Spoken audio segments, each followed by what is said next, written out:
நீ என்ன தென்மதுரை அரசாணியா, நெசமாக வந்து இருக்கும் அல்லிராணியா, நான் என்ற எண்ணம் கொண்டு நடக்காதம்மா, நடந்தா தங்கையா கிட்ட நடக்காதம்மா, இல்லாதத பொல்லாதது எல்லாருக்கும் சொல்லாது, எம்மா எம்மா சும்மா சும்மா அங்கே இங்கே துள்ளாது,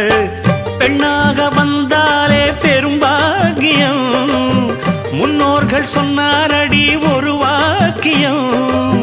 வாயாடியே போல பெண்ணாலே பெண்ணின் புகழ் மங்கும் தன்னாலே, பாட்டு படிக்கும் குயிலே உன் பாட்ட நீ பாட்டு ஒயிலே, பூட்டி பூட்டிச்சு வப்பேன் வீட்டு கிளிய ஒன்ன காட்டில் தோரத்தி 2 போட்டு கிறங்க வப்பேன்.